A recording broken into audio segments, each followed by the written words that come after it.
So how do you kill the foods? And this is where I have fun, where I talk about avoiding the dietary weapons of mass destruction. So what are those dietary weapons of mass destruction that we can have a lot of fun with, that people have in their diet that is either wittingly or unwittingly causing a whole host of health problems? Some of them are obvious, like alcohol, tobacco, caffeine.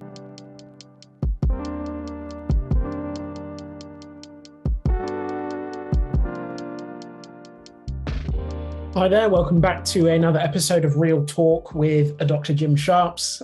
Great to have you back with us, Dr. Jim. Continuing our series on the 10 Commandments of Natural Health. This is the series that you can see the smile on Dr. Jim's face already. He's had a lot of fun with this series, and I hope you're enjoying it too. So, Dr. Jim, we'll jump straight into continuing the series in terms of commandment number 5. Could you kind of give us an overview of that and why it's relevant?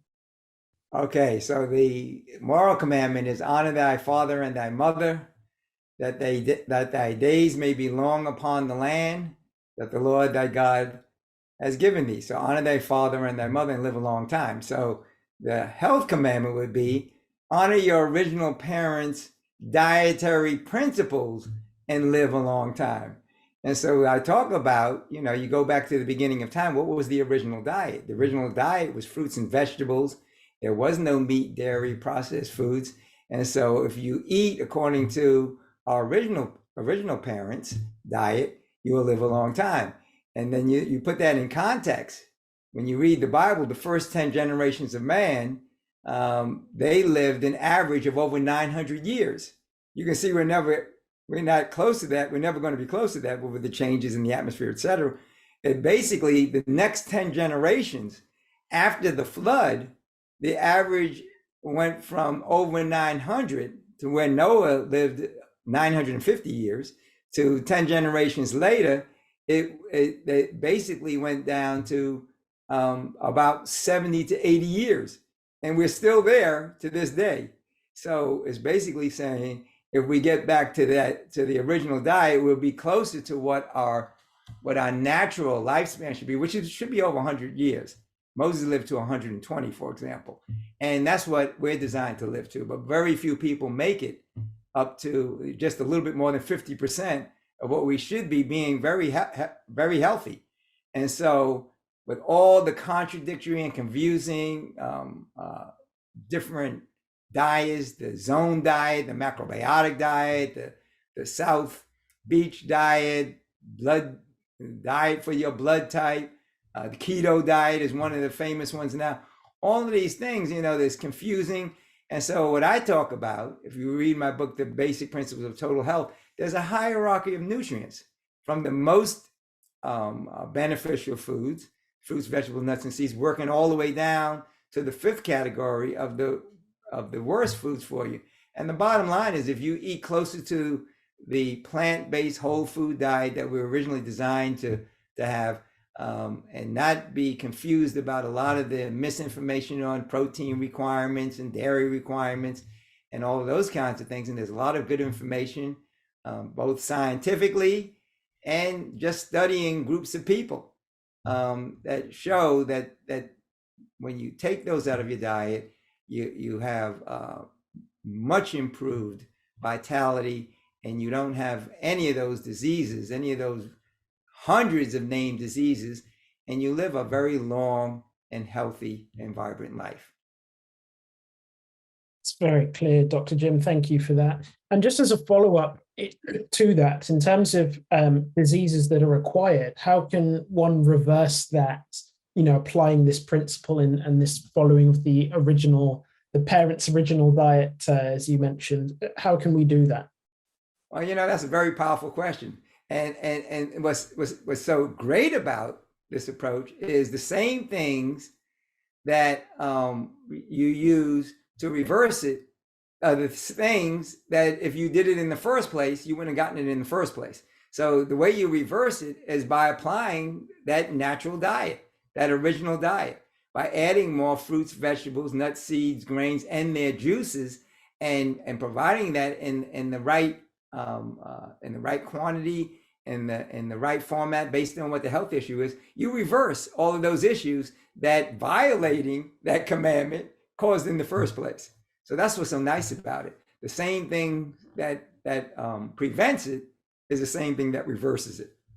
Yeah, that's clear. And in terms of the sixth commandment, could you expand on that in terms of the both laws? And that's one of the shortest commandments. Thou shalt not kill. So that's the moral commandment. The natural health commandment would be, thou shalt not kill foods I have provided for you. So how do you kill the foods? And this is where I have fun, where I talk about avoiding the dietary weapons of mass destruction. So what are those dietary weapons of mass destruction that we can have a lot of fun with, that people have in their diet that is either wittingly or unwittingly causing a whole host of health problems? Some of them are obvious, like alcohol, tobacco, caffeine. Some of them that might not be so obvious, like the pork and the shellfish, which is very clear evidence in the Bible that says these are problems, and they cause a whole host of problems. And genetically modified foods, hybridized foods, canola oil, prescription drugs. People don't consider that a food, but anything that you put in your body that you can't eliminate or assimilate is a drug, or is a poison. So drugs can be beneficial, but if they should be used very advisedly and only when necessary, and try to get to the causes and contributing factors of the problem, and use drugs not as a first resort but as a last resort, understanding that it is a weapon of mass destruction. While it's helping, it does cause some problems, and that's not me saying that. If you look at any PDR, physician's desk reference, it talks about all of these different side effects. So what you want to do is as much as possible avoid those weapons of mass destruction, those dietary weapons of mass destruction. That's clear. Dr. Jim, thank you so much. It's great that you kind of shared those insights with us today. We'll close the series in our next video, covering the final 4 commandments. But Dr. Jim, thank you as always for sharing with us. For those of you that are interested in finding out more, please do check out the links in the video description if you're interested in continued study or entering a kind of a line of study and a journey of study with IIOM in terms of the broadest curriculum that you will find anywhere in the world on original medicine. Please do engage with us. If you have comments on the video, if you have questions, if there are any topics you'd like us to cover in the future, please do let us know. We do monitor the comments. And if you have appreciated the content, please do hit like and subscribe.